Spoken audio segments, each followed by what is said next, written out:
এবার পুরো ইরান গুড়িয়ে দিতে হবে। চুক্তিতে রাজি হতে ইরানকে মঙ্গলবার পর্যন্ত সময় বেঁধে দিয়ে এমন হুমকি দিলেন মার্কিন প্রেসিডেন্ট ডোনাল্ড ট্রাম্প।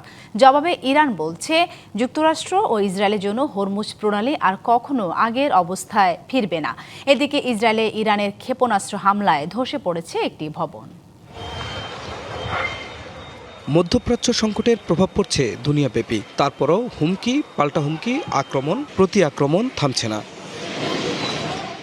যুদ্ধ বন্ধ ও হরমুজ প্রণালী খুলে দিতে চুক্তি করতে মরিয়া মার্কিন প্রেসিডেন্ট ডোনাল্ড ট্রাম্প। মঙ্গলবার রাত ৮টা পর্যন্ত ইরানকে সময় বেঁধে দিয়েছেন তিনি।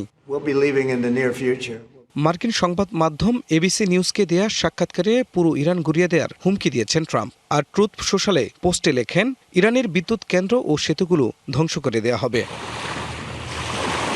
জবাবে ইরান বলছে, যুক্তরাষ্ট্র ও ইসরায়েলের জন্য হরমুজ প্রণালী আর কখনো আগের অবস্থায় ফিরবে না। ইরানের বিপ্লবী গার্ড আইআরজিসি সামাজিক যোগাযোগ মাধ্যমে প্রকাশ করা এক বিবৃতিতে এ ঘোষণা দিয়েছে।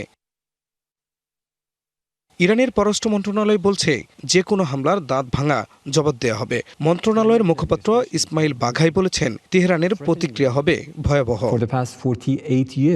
আমরা আমাদের জাতীয় নিরাপত্তা ও সার্বভৌমত্ব সর্বশক্তি দিয়ে রক্ষা করতে দৃঢ় প্রতিজ্ঞ। কেবল ৩৭ দিনই নয়, ৫ দশক ধরেই দেখেছি ইরানিরা অত্যন্ত দেশপ্রেমী এবং শত্রুদের বিরুদ্ধে রুখে দাঁড়াতে প্রস্তুত।